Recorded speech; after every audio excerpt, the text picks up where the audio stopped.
Okay. என்னப்பா என்ன ticket போட்டாச்சா? எதுக்கு? யா எங்களுக்கு ஓகே சரி ஓகே. இதெல்லாம் போய் ஆரம்பிச்சிட்டேன். இதெல்லாம் போய் மாச கணக்கில் அழுப்புறேன். இன்னும் எவ்வளோ 2 மாதம் இருக்கா? இதெல்லாம் போய் சரி ஓகே. மாச கணக்கில் உட்காந்து இப்போவே ஃபீல் பண்ண ஆரம்பிச்சு. சரி, நாங்கள் அங்கே போய் எங்கெல்லாம் போக போகிறோம் தெரியுமா மாம்ஸ்? ஒன்று வந்து திருப்பதி போக போகிறோம். ஓகே, திருப்பதியில் வந்து எங்கள் அம்மா வந்துட்டு ஒரு இது கேட்டு வச்சுருக்காங்க. ஒன்று வந்து வீட்டில் இருந்தே பிக் பண்ணிவிட்டு கொண்டு போய் எங்களை விட்டுட்டு 3 மணி நேரம் கூண்டில் நிற்கணும். சாமியும் தூரத்துலேருந்து தான் பார்க்கணும். ஓகே, அது வந்து ஒரு 10,500 ஆகுது 4 பேருக்கு. இன்னொன்று வந்து அனிஷ்க்கு டிக்கெட் கூட இல்லை. நான், கிறிஷு, அனிஷா அம்மா 4 பேர் போகிறோம். அன்னைக்கு டிக்கெட் இல்லை. ஒருத்தருக்கு வந்து 10,000 ரூபாய். அப்போ அன்னைக்கு டிக்கெட் இல்லைன்னா யோசிச்சு பாருங்களேன், 30,000. போயிட்டு வரதுக்கு எல்லாத்துக்குமே சேர்த்து 42,000. ஸோ அது போயிட்டு வந்துடலாமா? எது நீங்கள் சொல்கிறீங்க? இந்த 42,000 அதே போயிட்டு வந்துருங்க.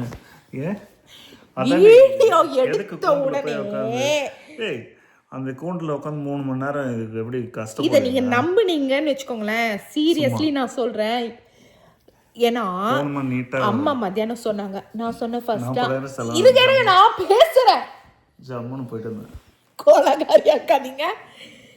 நான் அம்மா எனக்கு கால் பண்ணிவிட்டு இதை சொன்னாங்க. நான் ஃபஸ்ட்டு சொல்லும்போது எதுக்குமா எக்ஸ்ட்ரா அவ்வளோ செலவு வேண்டாம் அப்படின்னு சொல்லிட்டு நான் என்ன பண்ணேன், இவர் வந்தார். அம்மா சதீஷ் வந்து நான் இதில் 2 ஆப்ஷன் கொடுத்தேன்னா, சதீஷ் வந்து எனக்கு கண்டிப்பாக இந்த 40,000 போயிட்டு வா, எதுக்கு கூண்டுக்குள்ளே 30,000 எக்ஸ்ட்ரா செலவானாலும் பரவாயில்ல, இப்படி தான்மா சொல்லுவார் அப்படின்னு நான் சொன்னேன். எங்கள் அம்மா அப்படியா அப்படின்னு சொல்லிட்டு நாங்கள் பேசிகிட்டு இருந்தோம். கரெக்டாக இவர் வந்தார். வந்தோடனே ஸ்பீக்கரில் போட்டு நான் இந்த 2 ஆப்ஷன் சொன்னேன். அப்படி பெருமையாக அம்மாவுக்கு கேட்கட்டும் அப்படின்னு சொல்லிட்டு பெருமையாக இதை சொன்னேன்.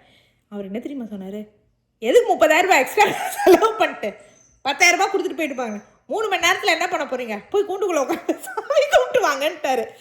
எவ்வளோ அவமானமாக இருந்திருக்கும் எனக்கு இந்த டைம். சொல்லுங்கள், எவ்வளோ அசிங்கமாக இருக்கும். எங்கள் அம்மா எவ்வளோ எங்கள் அம்மா என்ன நினச்சிருப்பாங்க, இவ கல்யாணம் இவ்வளோ வருஷமும் இவர் இவ்வளோ புரிஞ்சு வச்சுக்கிட்டு இருக்காரு,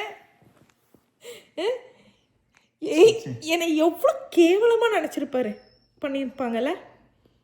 நான் அவ்வளோ வந்துட்டு நம்பிக்கையாக நான் அவ்வளோ வந்து இதுவாக சொல்கிறேன் அம்மா கிட்ட. அவர் வந்து எனக்கு வந்து இவ்வளோதாம்மா செய்வார்னு அவ்வளோ அசிங்கமாக போச்சு தெரியுமா? என்ன இப்போ வீடியோ எடுத்த உடனே அப்படியே இது மாதிரி பேச வேண்டியது பொய் பொய் கேடி கேடி.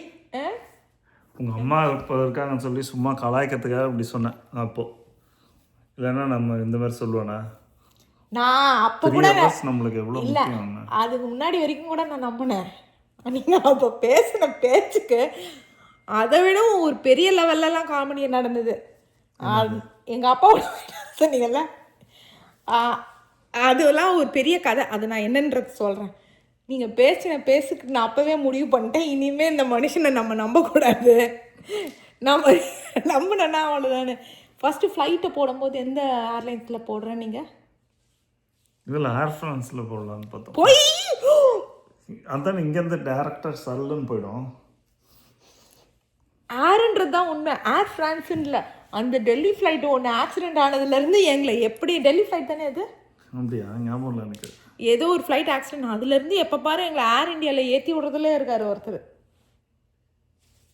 ஏர் இண்டியானா உனக்கு வெயிட்டிங் டைம்லாம் இருக்காது, அதுக்காக முதல்ல பார்த்தோம். அதுக்கப்புறம் சரி ஏர் ஃப்ரான்ஸ் வந்து இங்கே யாருக்கு எனக்கு வெயிட்டிங் டைம் இருக்காதா, உங்களுக்கு இனிமேல் வெயிட்டிங் டைம் இருக்காதா?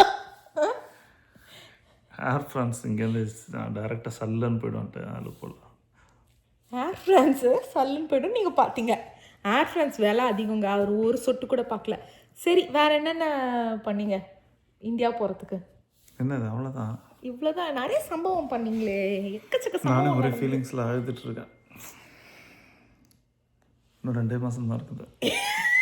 என்னது என்னது இல்லை புரியல, எதுக்கு இதை சொல்கிறீங்க? 2 மாதம் தான் இருக்குது. ஓகே புரியல. அப்புறம் இந்தியா போனீங்களா? நான் ஒரு அந்த 2 மாசமா? நான் கூட 2 மாசம் தான் நீங்கள் ஊருக்கு போகிறீங்கன்ற ஃபீலிங்ஸ் இப்போவே வந்துருச்சோன்னு நினச்சேன்.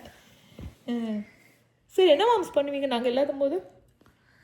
என்ன உட்காந்து அப்படியே மிஸ் பண்ணிட்டு இருப்பேன். உங்களை கால் பண்ணிகிட்டே இருப்பேன். ஃபேஸ் சத்தியமா இல்லை, வீடியோ டைம், சத்தியமா இல்லை, வாட்ஸ்அப்பு. சத்தியமா இல்லை. நம்ம கால் பண்ணி நம்ம தான் இவரை இன்வைட் பண்ணோம். சிச்சி அப்புறம் சொல்லுங்க, வேற என்ன பண்ணுவீங்க? அவ்வளோதான், வேறு என்ன. ஃபுல்லாக நம்ம ஃபேமிலி ட்ராவல் வீடியோவாக பார்த்துட்டு இருப்பேன். ஆமாம், ஜாலியாக இருப்பீங்கன்னு சொல்லுங்க. மிஸ் பண்ணுவோம்ல. நான் வந்து எந்தெந்த சேனல்லாம் பார்க்கக்கூடாதுன்றனோ அத்தனை சேனலாக பார்க்க வேண்டியது. ஃபுல்லாக வந்து பார்க்கும்போது பிட்டு படமாக நீங்கள் என்ன பண்ண போகிறீங்க இந்தியாவில், அதை சொல்லுங்களா? நாங்கள் வந்துட்டு